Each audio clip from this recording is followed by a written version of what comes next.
Lesson 9. All events are neutral. I am your brother and your friend, who looks upon you and sees naught but the face of Christ within you. Christ is the firstborn of the Father. That is, it is that which is begotten and not made. Christ is God's creation. Christ is the holy child of God. Christ is as a sunbeam to the sun, radiating forever from the holy mind of what I have called Abba. Therefore, I come forth to abide with you in perfect joy and in perfect freedom and in perfect reality. I come forth to join with that part of you that abides always in perfect knowledge, perfect peace, perfect knowingness, and in perfect union with your Creator. I come not to speak of things that you do not know. I come not to use words that do not already abide within you. I come not with this wisdom that you do not already contain. I come not with a love grander than that which already flowers within the silent places of your own heart. I come not to place myself above you. I come only to walk as an equal beside you. I come because I love you. I come because I am your friend. Of all the things that I could possibly choose to do with the unlimited power of consciousness given equally unto me of my Father as it was given unto you, of all of the places and dimensions and worlds in which I could reside in this moment, I come to abide with you to bridge the gap that seems to yet separate you from me. In reality, all dimensions of creation reside in a space far smaller than the tip of a pin. In reality, all dimensions of creation are so vast that you could never measure them. In reality, there is no gap between where you are and I am. This is why I can be no further from you than the width of a thought. But oh, beloved friends, the power of a thought is the power to create universes, and within universes to create yet more universes, and within those universes to create world upon world upon world upon world upon world. Your lived experience is that momentarily your attention seems to be focused on your unique world, which shares some things in common with many other beings. You have what is called in your world a consensus reality. We would say a consensus experience, born out of a universal reality. Beloved friends, even as you abide in your awareness in this moment, you are the creator of the world you experience. And you do this in so many ordinary ways. When you stand face to face with anyone, and for just a split second you alter the position of the body through which you gaze upon them, you take up a new stance, a new perspective. In that very split second, you have created a new experience for yourself. When you look upon a friend and the mind moves from neutrality, which is where you begin every experience, into the thought, that is my friend Mary, that is my friend Saint Germain, that is my friend Peter, that is my friend Joanna, that is my friend Nathaniel. Whatever the name may be, when you hold that thought, already you begin to change the experience. You are a literal creator in that moment. For when you name anything, you define it according to the factors that you have built into the name that you use. When you look upon a field of energy arising from the mystery of earth and you say the word tree, instantly you have brought forth into your manifest experience everything you have ever decided is associated with the field of energy that you have called tree. In this way, your experience is entirely unique. It has never been before. It will never be again. Nothing can repeat it. This is why creation is forever new. Yes, you can stand with your friend and look upon a tree and nod your head and say, Of course, that's a tree. Yes, I see the branches, I see the leaves. But as soon as you have named it, you have brought forth all of the associations you have called to yourself, your experience of that field of energy that you have called tree. Rest assured, those called environmentalists and those that you have labeled loggers definitely see a different experience, though they both use the same word, tree.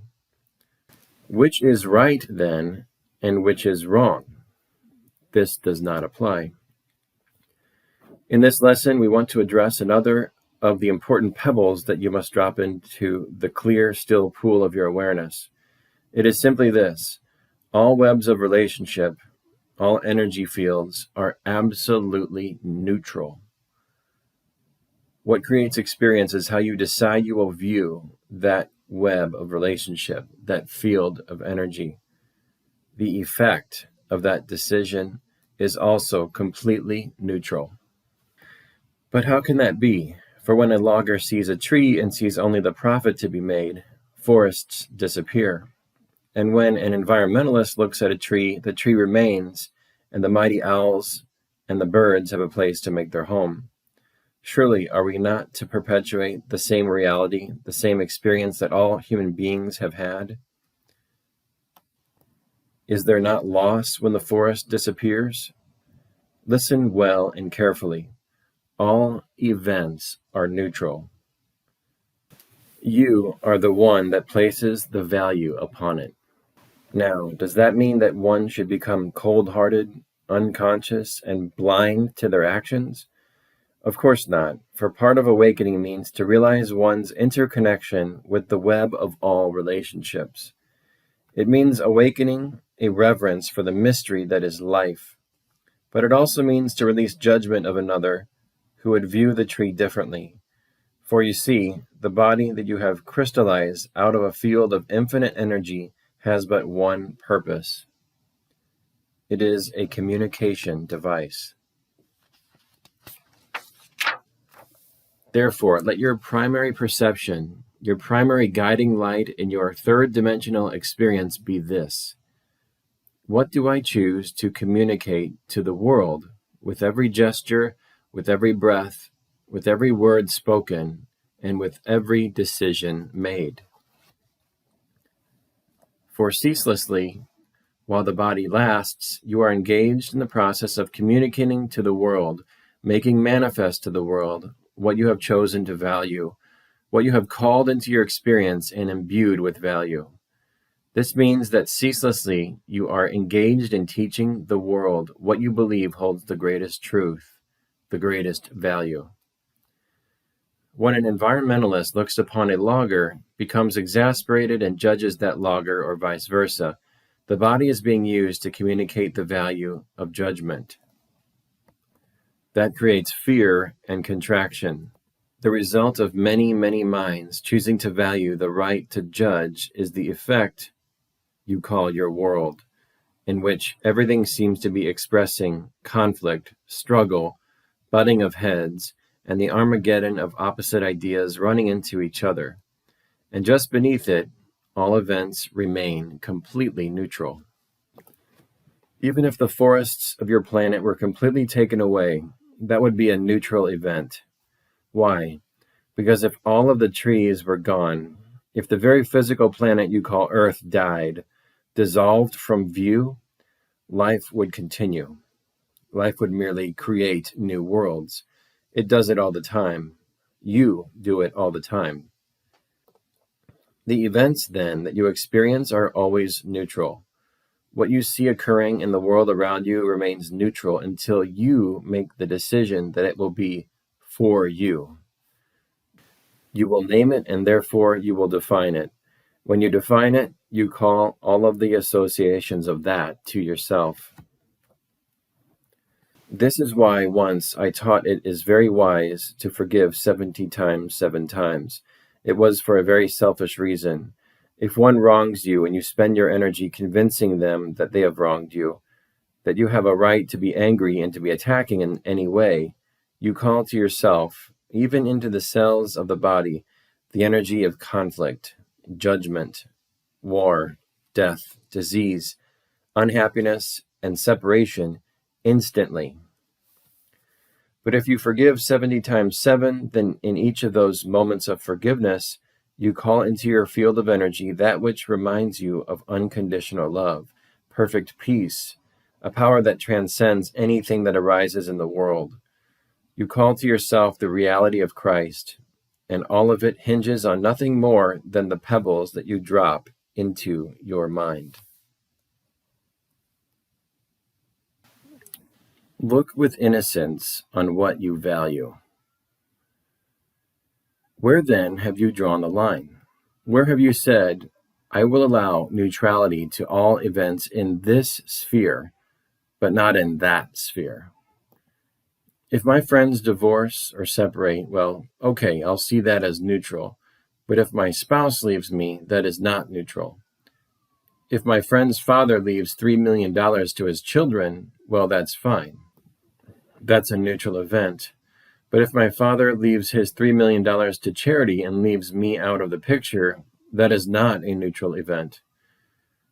If the streams in a country on the other side of the world from where I am become polluted because the consciousness of a community allowed a factory to be built without safeguards, well, it's on the other side of the world, a neutral event. But if they build it in my backyard, it is no longer neutral. It is always wise to look lovingly to see where you have drawn the line, to see what you will look upon as neutral, and what you cling to as being filled with meaning and value that is unquestionable. For there you will find what requires forgiveness within you. We have shared with you that mastery is a state of fearlessness.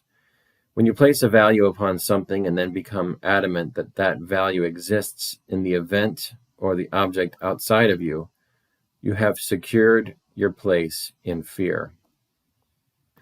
And fearlessness is as far from you as the east is from the west. Look well then to see where you have placed a value and insisted that that value be unshakable. How many times in each of your days do you say, oh boy, if my dog ever died, I would not be able to take it. That would just be the end of me. Or, if the banks collapse, oh God, I wouldn't be able to take that. Be careful what you decree. Look to see where you are emotionally enmeshed with the value you have placed upon anything or anyone. Any relationship whatsoever, whether it be the relationship with your spouse, the relationship with your body, the relationship with your cat or your dog, the relationship with your bank account, the relationship with your government. Look at all of your relationships, for you have made them what they are. Where can freedom be experienced save within a consciousness that has learned how to transcend the contraction of fear? And fear is the result of your attachment to the values you have placed upon the events you experience, which are made up of events, persons, places, and things. All of these are actually just events. Every web of relationship comes to you perfectly neutral. You decree it by naming it and defining it. When one comes to you in anger and you react, recognize that you first decided that they are angry, and you have brought forth with it all of the associations you have ever decided to value concerning what anger means. Yet in that very moment, you hold the power to witness this field of energy circulating through the body and mind and the speech of another, and to see it as a dance of energy, a mystery arising from some unseen source and web of relationships. You could look upon it with curiosity and with wonder if you defined it differently. This is true for all things that arise. Even the great diseases that seem to threaten the life of the body can be looked at with complete neutrality. But if you define them in a specific way, you will call to yourself the fear of that event, which comes with all of the associations you have learned from the world and from your own experiences. The message of this lesson is simple, but it is very important. It builds on all that we have shared previously with you. You are a creator, and you cannot help but create. The question then is, what will you create in each moment? Far beyond the great thrill of the magic of creating events or objects in third-dimensional reality are the qualities that you create, such as peace, unlimitedness, forgiveness, compassion, and wisdom. These too are creations. Compassion does not exist floating about in the universe until you manifest it and cultivate it within your own consciousness. Christ consciousness cannot be said to truly exist for you until you create it within yourself. Your union with God does not even exist for you until you decide to open to the lived experience of it. Much as a food you have never tasted might as well not exist for you until you journey to that country, purchase it, and place it in the body. Or in your day and age, go to your grocery store and find the gourmet international section. Nothing can be said to exist for you until you have tasted the lived experience of it. So when you hear talk about enlightenment, when you hear talk about union with God, when you hear talk about unconditional love, stop nodding your head thinking you know what these things are and turn your attention within. Do you abide in a lived experience of these things? Immediately you will know the answer. If your answer is, no, I hear talk about enlightenment and I get little glimpses, but I don't really know what it is because I'm not feeling it completely in my lived experience, right away you will know that there must be something that you have valued other than enlightenment that you are insisting remains in place in your consciousness. What is it? Search it out, find it, and decide whether you still want it. We would perceive there are many in your world that like to walk around as if they are in a state of peace with smiles upon their faces. Perhaps they carry the Holy Bible in their hand or some other such text. They wear some religious icon upon their body so as to create the appearance of one who is at peace. But inwardly, they are not at peace. When they turn on their television and they watch how the logger has felled yet another tree, inwardly they respond by calling that one ignorant or stupid or limited. In that moment, they have spoken to the universe the truth that they are choosing to live. I am not one who wants to know what peace is. I am not one interested in forgiveness. I am not one interested in wisdom. I am interested in judgment and the high that I feel in my body through the act of judging another as being less than myself. In short, it is time to give up the pretense. It is time to begin viewing yourself from the perspective of an absolute, ceaseless creator. Begin looking at exactly what you are creating in each moment of your experience. Bring the quality of childlike innocence to what you actually experience, not what you tell everybody else you are experiencing. It is time to become honest with the effects of the ripples of the rocks or the pebbles you have dropped into the field of your awareness as a great form of play. For a creator who understands their infinite power to create and who understands that it is going on ceaselessly, that effects are being generated moment to moment to moment to moment that will indeed be making up their tomorrows, gladly gives up the energy of denial, and turns to look upon every moment of their experience that they might discern that choice they must have made to bring about the effects they are currently experiencing. When a bill comes and your body shakes and you go into contraction and worry because there are not enough golden coins in the checkbook to pay for it, the Creator stops and looks upon all that is being experienced in the field of the body, in the emotional body, and at the thoughts being held in the mind. They begin to notice how they are viewing the objects around themselves, the world around them, in order to begin to wonder, what thought must I have dropped into the pool of my mind to create the effect of lacking golden coins? And is that a thought I wish to drop into my mind so that I create similar effects in my tomorrows? Here is the doorway of wisdom. Do not create unconsciously and then just walk away, but learn ceaselessly from your creation. For in this way you begin the process of dissolving the creation of an unenlightened being, and you begin to build the creation of a Christ, here and now, in this moment. The power of your thoughts. Never ever believe that your thoughts are neutral. I said earlier that events are neutral, but your thoughts are not. For your thoughts literally are imbued with the power of creation. They do not create neutrally. That is, every thought reverberates a quality of vibration that spreads out from you, touches the shores of manifested reality, and comes back to you. That is what you experience as the positive and negative events of your life. Now, it is very true, please listen carefully to this, that at any moment as you go along in your experience, as you experience the reverberation, the coming back of the ripples you have sent out, in that very moment you are not a victim of what you have created. Because in each such moment you remain as perfectly free as you were when you first dropped the pebble into the pond that even created the ripple in the first place.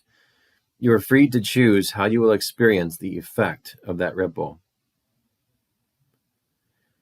And if you experience it with unconditional freedom, with unconditional acceptance and love, forgiveness, neutrality, and innocence, you literally diffuse the effects of that ripple upon the pool of your consciousness. And then in that moment, you become instantly free to begin creating in a new way the ripples that you will experience in the future. And this is why you are never a victim of anyone's creation, especially your own. It is not that life is so complex that you have created all these momentums and now you are stuck with them. In any moment that you get it, you can stop reacting as if you were a victim and look merely at the ripples that are coming back to you that you have sent out from yourself and say, "This has come into my field of experience as an awesome mystery. This means that I am an awesomely powerful being. Therefore, I will look lovingly upon this ripple. Yes, I know it needs to play itself out, but as it does so, I'm going to be wise enough to see the transparency of it, to see the lack of effect that it really has. It doesn't change who I am. It doesn't add anything to my life. It doesn't take anything from it. It merely is an experience called life passing through the field of my awareness. If I look lovingly upon it, if I embrace it, I can transmute it and therefore already be engaged in the process of creating a whole different kind of vibrational ripple that will create my tomorrows. That means that while the power of your thoughts is not neutral, the events called the effects of those thoughts can be either neutral or not neutral, depending on how you use the very primary power of awareness. We are seeking to share with you how infinitely free you are. There are many in your world that teach this illusory doctrine of what is called karma, that what you send out now you must experience sooner or later, and how you experience it is directly related to the quality of the ripple you send out. That is not true. That would make you a victim. If you are made in the image of God, and I assure you that you are not a victim of the world you see. You cannot, in reality, be victimized by anyone or anything at any time, because your reality is that you are made in the image of God. If you could truly be victimized, it would mean that God creates unlike herself. Does a salmon come from an oak tree? Does a nebula come out of the womb of a woman? Does a raspberry grow on a grocery store shelf? No. Like begets like.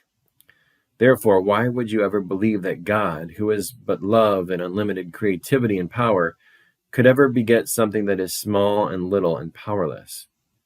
It does not happen. God cannot be victimized. Therefore, God's creation remains victimless. All events remain neutral, and all that the environmentalist and the logger are doing is using the power of consciousness to momentarily create the belief that they are this and not that. They place a value of their own choosing upon an event of energy that they call a tree, and by what value they place upon it They call the quality of experience they will have into their field of awareness. That is all that is happening. The energy that makes up the tree is eternal forever.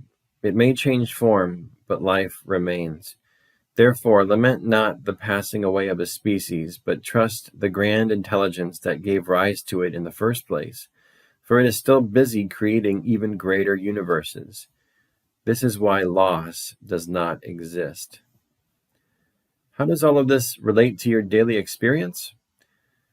As we move into the lessons that follow, it is going to become very crucial that you have a foundation upon which to build.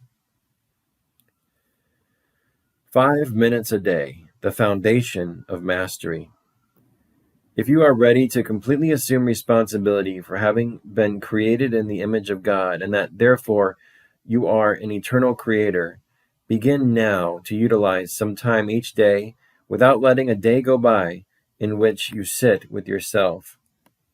Not with your mate, not with your parents, not with the television, not with your favorite sports team, not with your favorite actor or actress, not with your favorite religion, not with your favorite God or master or savior, not even me. Sit with you. Start by acknowledging that you are one with God. Understand that the very body that seems to have a heart within it, beating life for you, is the effect of decisions and choices you have made. That the very chair that you are sitting on is the result of your attracting a web of relationships that is quite unique into your field of awareness called the physical universe. In this moment, you are having an experience you have never had before. You are sitting in the chair now. The event is completely neutral, and nothing that you are experiencing in your consciousness exists or is sourced by anything outside yourself. Give yourself 5 minutes to practice choosing how you will experience sitting in a chair. Will you do so with a mind full of worry or a mind full of peace? A mind thinking of all the things it could be doing, or a mind marveling at how the weight of a body feels pressed against the seat of a chair? A mind that creates tension in the way the breath flows through the body, or a mind that creates ease and comfort? 5 minutes of practice sitting in a chair as an infinite creator of exactly what you are experiencing in your emotional field. Just that. You might even want to play with what it would feel like to sit in a chair as a Christ. What would that feel like? I will let you choose whether or not you would like to experience it. 5 minutes each day. Do it without fail. Be with yourself and decide how you will experience yourself now. For you see, the you that sits down in the chair with whatever is going on in your consciousness, whatever feelings you are having throughout the body, whatever is going on in your primary relationships, how the food is being digested in the body, all of it, the whole realm of your experience, is the effect of how you've been 1,000,000 times when you have sat down to be with yourself in 1,000 different chairs.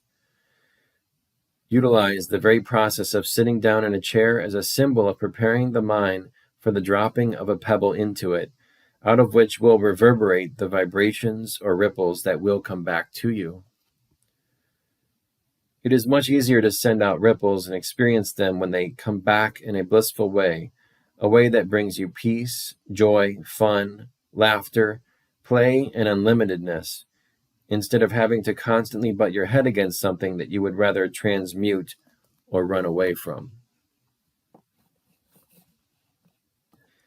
But it begins with 5 minutes in which you acknowledge that you can create whatever experience you want as a feeling that floods through your awareness, as a quality of thought that you allow to keep repeating in the mind. You can sit in a chair as an awakened Christ now. I and my Father are one. It's a beautiful day. I've manifested a physical form sitting in a chair in a corner of one little tiny dimension of creation. How amazing this moment is. I think I'll just sit here and feel the heart beating in the body and the breath flowing through it. There's the sound of a bird. I'm glad I called that to myself. What beautiful thoughts can I think right now? Who can I send love to without lifting a finger? I am unlimited forever. I am free. I am free. I am free. Do you think you would like to have that experience for 5 minutes? Why not begin today? So many of you upon your physical plane keep searching for some form of magic that will bring the kingdom of heaven to you. You cannot bring it to you. You can only become aware of how you are using it to create the ripples that you send out from yourself. Do you know the saying in the world, wherever you go, there you are? You are God's creation. You are in heaven now. Heaven is not a place. It is a state of unlimited and infinite creative power because it is the reflection of God's holy mind.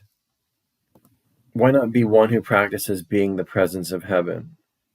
If that seems too awesome or too far beyond you, then just play with it for 5 minutes a day. Trust me, I will love you no less if for the other 23 hours and 55 minutes you decide to play at pretending and feeling that you are little, unworthy, unloved, unloving, unlovable, that you are the scourge of the earth, and that life is constantly victimizing you. Go right ahead. I would never interfere with your free choice. I may not come and knock at your door except for those 5 minutes, but you remain free to utilize time any way you wish.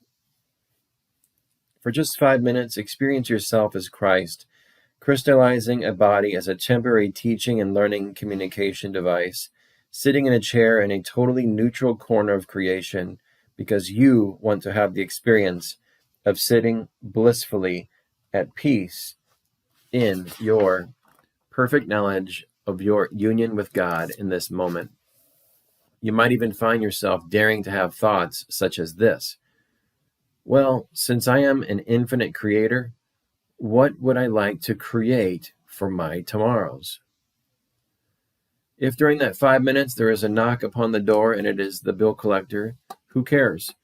That is that soul's experience of thinking they are a bill collector and you are some bad person they must corral. Let them have their experience. Sit calmly, hear the knocking on the door, and allow yourself to be entertained by the beautiful worlds you are creating for your tomorrows. Here is the straight and narrow path that leads unto life. Here is the eye of the needle through which you must pass. For it is not enough to just embrace the idea that I am the creator of all that I experience. You must then choose to actively put it into practice. It begins with the practice of 5 minutes a day. That is all. When you feel that you can fulfill that for 5 minutes, then you can make it 10, and then 12, and then 15, and then 20. You may respond, you mean for 20 minutes hang out as though I am Christ incarnate, totally in union with God, totally free to begin creating different ripples than I've ever experienced before, knowing that they will come back to me and become my manifested experience, with no doubt about it? But 20 minutes, even if I could achieve that, that's such a small fraction of the time of a day. Beloved friends, if you had faith as a tiny, tiny, tiny little seed, you would know that from that tiny faith, you will create the mighty oak tree whose branches will shelter you from the blistering sun and give comfort unto many. 20 minutes is an eternity when it comes to creating your tomorrows. If you believe that the other 23 hours must be taken up by experiencing the effects of what you created a long time ago, or the ripples that are coming back, so be it. Play with it. Let yourself transmute those moments. For example, oh, here I am answering the door. Yes, bill collector. Hi, come on in. Have a glass of water. You know, you're absolutely right. I didn't pay that bill. Do you want to know why? Silly me, I've actually decided to create the experience that I'm someone who can only create lack. That's why I have no money in my checkbook. It's just the darndest thing, isn't it? Oh, very good. You're going to turn my name over to the authorities, and now I'll have no credit with anybody on the planet. Well, go ahead if it makes your day. I have other things to do. I'm busy creating a new tomorrow. And I know that everything all around me is going to be taken from me anyway, since everything birthed in time ends in time. My house will be gone, my car will be gone, my clothes will be gone, and my friends will be gone. Everything I've experienced in time is changing anyway, so go ahead and take it from me now. It'll just speed up the process. I do not speak of this tongue-in-cheek. I speak from the perspective of one who is an awakened Christ, who already knows how to birth universes to create that which is holy, good, and beautiful. I know that this is the way. It is the only way. Release the value you have attached to your experiences, even the bill collector, and spend your time instead deciding which pebbles you're going to drop into the field of your mind. For you will create as the result of what you choose to think today. And what you value today will show itself to you tomorrow. I learned to value unlimitedness. I learned to value love. I learned to value fearlessness. Yes, my method for doing that was rather unique, and I would not recommend that you follow in my footsteps, unless, of course, you like the drama of being nailed to a cross and then stood up in front of all of your friends in order to learn to transcend fear in your mind. I learned to value unbroken communication with every soul in every dimension of creation. I learned to value only my loving thoughts. And I birthed or grew a Christ out of the very seed of awareness that exists equally within each of you. Therefore, in this moment, look around where you are. Look at the objects that you see. Look at the people that you see around you, if there are any. Notice whatever sounds may be coming into your field of awareness. Notice whatever pictures or ideas you may hold of what you are or what the world is. These are all fleeting and temporary illusions. They will pass away, and began passing away the moment they were created. Therefore, indeed, beloved friends, look at all that is around you and decide what value it holds for you. Will you see it as something that you must have in your existence? Or will you choose to see it as something you have playfully drawn to yourself? You appreciate it and it can be gone tomorrow and your peace will not be disturbed. Which way will you view the world?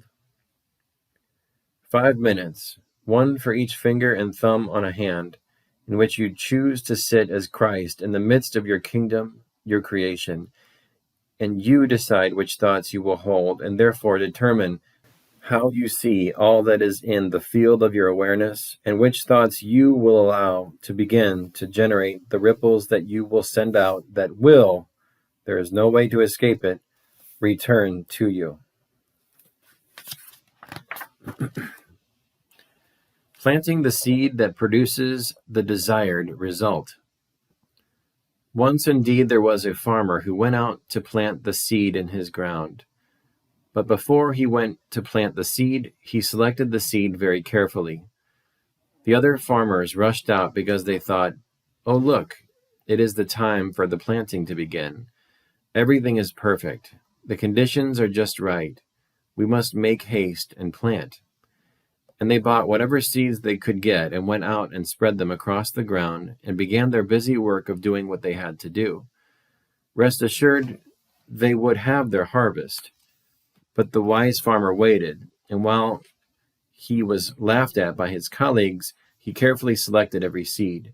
He waited until he could hold it in his hand and say, "Oh, I like the vibration of this seed. This feels very good.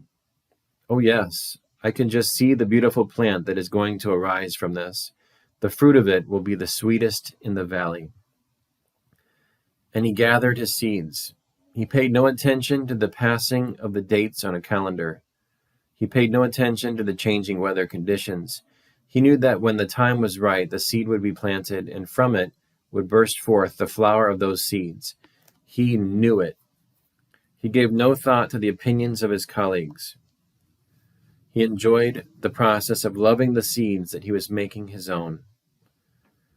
Then the farmer went out and he cast the seed upon the soil of his farm, which is likened unto the soil of your own awareness. He planted the seeds, and he tamped them down, and he nurtured them, and he watered them, and he cultivated them with a smile upon his face. And yes, the neighbor's seeds seemed to be already sprouting up through the ground. He could not have cared less, for he knew that these seeds would bring him an eternal harvest, that they would not just burst forth once from the soil and then throw out some mediocre fruit and then die. For he had selected seeds that would constantly bring forth in each season the best of fruits. He loved them, and he nurtured them, and he cultivated them.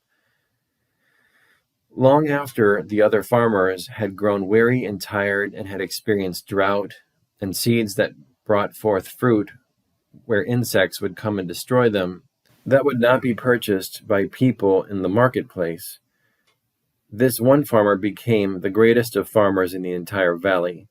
People would come from all over the world to bite, to take a little nibble out of the fruit that came from his garden. Yet the farmer merely delighted in continually loving and nurturing these seeds and cultivating the soil in which they were planted daily. He never took his consciousness away from his perfect union with those seeds. He never once forgot that he was the one that created his farm as a direct result of his careful selection of which seeds he would plant in his soil. And while others marveled at his good fortune, and while others were jealous of his good luck, the farmer always knew that no magic was involved. He merely followed in the footsteps of the wisdom given to him by God. Take my fruit and plant it in your consciousness. Know that you are one with me, and that fruit you experience is the result of the seeds you plant in your own consciousness. Know that you cannot help but experience the result, the fruit of the seeds you plant. Nothing bursts forth on the vine of your experience by accident. Therefore, create with me, my child. Create like unto myself by knowing that you are a creator, a farmer, a planter, and you will indeed harvest the quality of the seeds that you plant.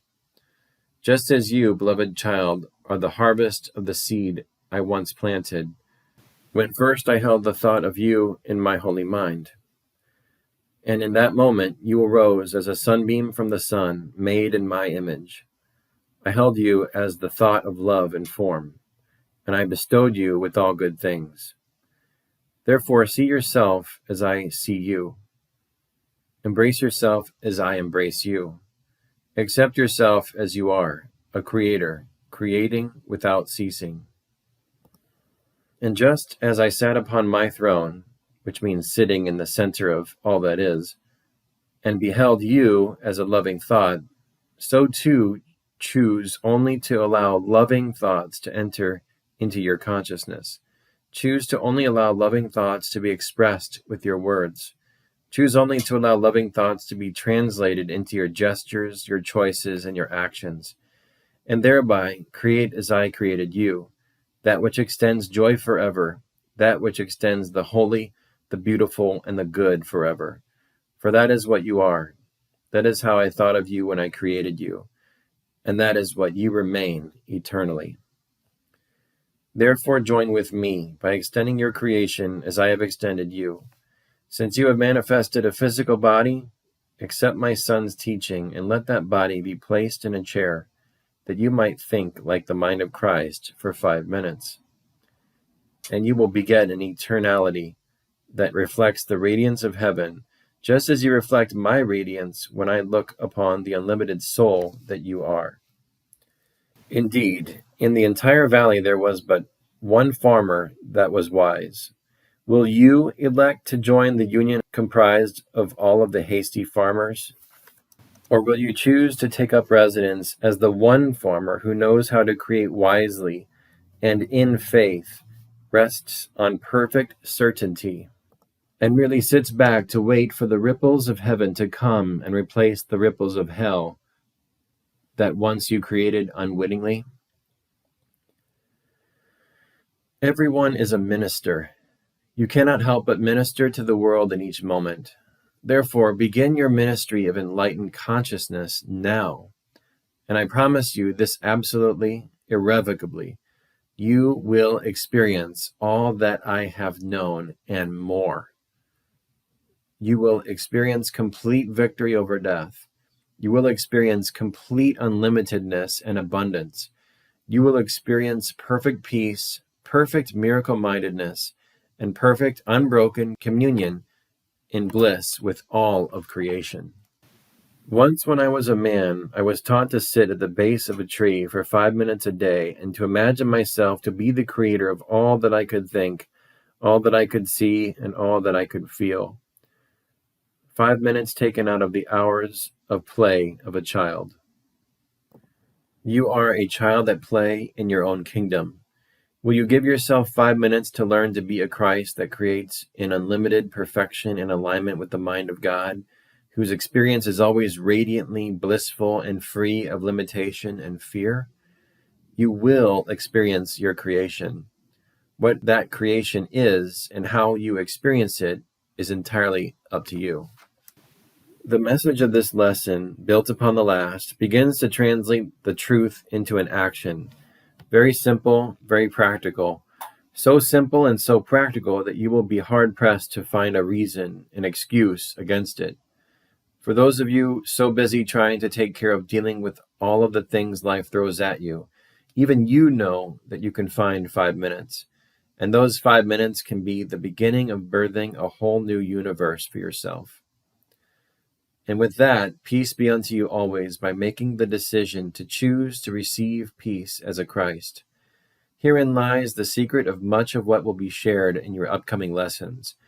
For what I specifically seek to do in the way of mastery, and this specific work you know and call as Shanti Christo, is the birthing of a multitude of Christs that dwell upon your earth at the same time. It has never been done before. Imagine a world with 10 million awakened children of God, fully awake, not just as a belief or an idea, but who have mastered fear, who no longer live in doubt whatsoever, and who are busy creating universes that mirror perfectly the kingdom of heaven. Imagine it, if you dare. It begins now. Practice well for the next 30 days. If not, you will find yourself having to go back and start anyway, before you can receive the next phase of what will be shared. The choice is yours. Peace, then, be unto you always. Amen.